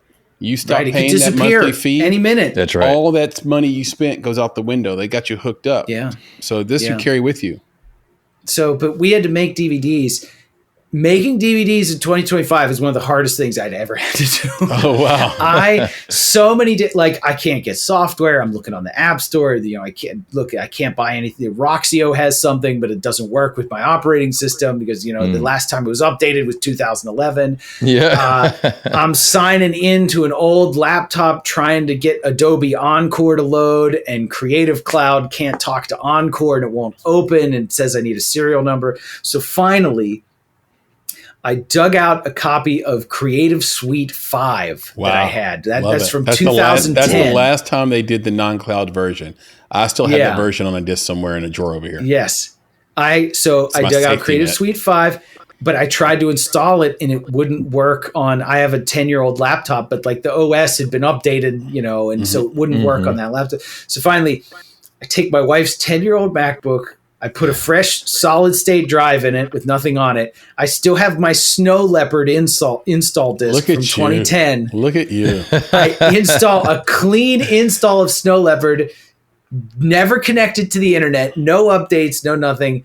Then I install Creative Suite 5. Then I open Encore and it works. And I build this entire DVD on a 15-year-old laptop with a 15-year-old piece of software disconnected from the internet. And that's the only way it would work. And then I made a disk image and then sent it off for manufacturing. But I mean, indie ingenuity. That's right. Thank goodness we kept that laptop. But I mean, that's it's crazy. I don't know how the big studios do it if they have to make DVDs. I mean, the software doesn't exist anymore. So we have films at Gravitas, and they still make the DVDs, but they don't let us know the process. They do it from. I think what they do is they get the disc image from Bitmax, and then Bitmax sends it off to the manufacturer, same way you do, because they basically Bitmax is doing all of their, and a lot of these independent distributors. Encoding. All their all their encoding, all of the sort of post work to make the movie fit if it's playing on Netflix, and then make it fit if it's playing on PBS, make it fit if it's playing on a widescreen or standard TV. All that stuff is being done by companies like Bitmax and their competitors, and they make the screen image. But I'm like you, man. I still have my 2009 MacBook Pro tower just for stuff like this. Run and you can't update on that tower, so it's always running an old OS. Right. So it's great. Anyway, this is Bitmax probably has some guy with a 20-year-old laptop, and his job is to make DVDs, right? I mean, he's making those ISOs. Exactly, and wishing the technology went away. Anyway, Joe, this has been as great as I thought it was going to be. I know I'm speaking for Nick. I know I'm speaking for Papa Bear too. This was so much fun. I honestly think if we didn't have the segments, we would probably stay on this podcast for 8 to 9 hours. And then by that time I would be completely drunk, I'm sure. But but that would also be entertaining for the audience. But we just appreciate you so much. Can you tell everybody where they can find you on the internet, find you on social media, see this documentary, see your work? Absolutely. So you can watch the documentary right now. It's called The Last Independent Automaker. It's 6 episodes, and it is on YouTube for free. Just check out the YouTube channel, Auto Moments, or just search The Last Independent Automaker. We also have more information on our website, which is lastindependentauto.com. Our Facebook page is the same thing, Facebook/ Last Independent Auto, or just go to the search bar and type The Last Independent Automaker. We post cool behind the scenes stuff there, updates on the series. I've been writing a series of articles for different car websites and sharing that information there about how we made the documentary. So lots of fun stuff there. So check us out. Like I said, Facebook, our website are the two main ones. YouTube, the channel Auto Moments has 10 years worth of my car videos on there. So, Lincolns, Cadillacs, other brands, as well as American Motors. And I mean, I guess if you're really dedicated, you can follow me on Blue Sky. It's just at Joe Ligo.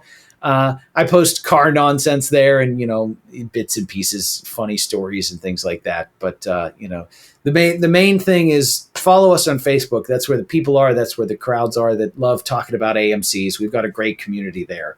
The AMC community are great folks, a lot of fun. So as you saw, we did a memorial for Vince Geraci this week when he passed away, and it was overwhelming how much that man meant to so many people in the car world. And, we're just lucky to be a part of such a great group. The AMC owners are great folks. Yeah, I mean, you heard it from the man yourself. Go to Facebook, find him, go to YouTube, find his YouTube channel, and follow, subscribe, support. This is a salt of the earth man doing filmmaking the right way in the indie space. And before we get out of here, we are in this episode like we do every episode, and that's with a segment called Make It. So, Joe, you've had all this time to think about it. What does it mean to make it? So when I first saw that question, when you posed that question to me at the beginning, I thought it was funny because to me, make it can mean two things. What does it mean to make it? The actual act of making film, right? And so to me, the first definition of make it is actually doing the job, right? Yep. Shooting, producing, writing, editing. To me, that's making it in terms of I'm making a thing. Love it. And there's been a lot of times the last few months where I just look at my wife and I'm like, can you believe it's done? Can you believe it's done? It's finished. Like, I can't believe it. And then as far as making it, like making the big time in Hollywood, I don't know. I think, it's a cop out, but whenever people ask like, what's your favorite project you've worked on? It's always the next one. Right. Yeah. And I don't know. After this, maybe from then on, I'll always say that The Last Independent Automaker was my favorite project. I'm never going to top that again. I've peaked, and it's all downhill from here. I hope not. Yeah. But I mean, for me, making it was being able to show this documentary to Vince before he passed away. Vince Geraci was one of the first AMC employees I met through Pat. Pat introduced me to him. And from the minute we met in 2013, I didn't even know I was going to do this project. Vince was kind to me. He opened his stories to me. He shared his memories with me. And then when I told him I wanted to do this project, Vince was 100% on board. He let us film in his house. He told his friends to trust us, people he called his former colleagues and coworkers and said, you really need to help these guys. And there was a period in 2020, 2022, somewhere in there where I didn't know if we were ever going to finish this project. The financial side of things wasn't lining up and the work was too much and it just felt like it was never going to get done. And Vince would call me to check in. And he would always, I'd answer the phone. He'd go, is this Joe Ligo, the famous filmmaker, the big star documentary man, and yeah, hi Vince, and he never gave up on us. He always believed in us. And he really, you're born to do this. You're so good at what you do, Joe, and I was scared we wouldn't get it done in time, and this spring when we finally finished it and sent all 6 episodes to Vince and he was able to watch it, it meant so much that we were able to keep our promise to him and, that he got to see it before he passed away. Cause it means a lot that we were able to share this with him. And so I think that to me, just the fact that we got to share it with Vince, to somebody who's helped us so much, that's making it for me. Yeah, I can tell. We can hear it in your voice, man. It yep. Yeah, it definitely resonates, and we appreciate you sharing, man, and being so forthright with us on that. It's awesome. Love this, Nick. Yeah. Love it, Papa Bear. Guys listening to the podcast, again, reminder to rate us 5 stars on Apple and Spotify. Leave a review if you have an extra 30 seconds. Also, if you want a little bit more fun and you have the ability to do it, come find us on YouTube. Just search for The Make It Podcast. The in front of that is actually important. So The Make It Podcast, and will be the first thing that pops up. And once you find us on YouTube, you can start watching, and then please subscribe to that. If you're already watching this on YouTube, you know what to do. Subscribe, like, share with a friend. And for everybody that wants to reach out to us, you can find us on social media at _Make It Podcast, on X, on Instagram, and on TikTok. So all 3 of those places. And on Facebook, you can just find us by searching for The Make It Podcast. So with that, Nick, will you please leave us with the credo? Of course. And this, again, was an amazing conversation. As Chris said, it did not just live up to, but it exceeded expectations. Joe, we appreciate you. We appreciate your stories, man. And we appreciate the great work that you're doing. So yes, I echo, go see it on YouTube because it's amazing. And it doesn't matter whether you're into cars or not. If you're into learning, if you're into good stories, if you're into excellent filmmaking, you're going to love The Last Independent Automaker. And with that, my friends, I will say to our filmmaking friends, family, fans, and followers out there, be better, be creative, be engaged. And thank you for listening. Nick, talk to you soon. Yes, sir. We'll do it again. Papa Bear, Joe, appreciate you. Thank you. Thanks, guys. It's been fun. Yep. Peace, everybody. Yeah. All right. Bye. Peace. Peace.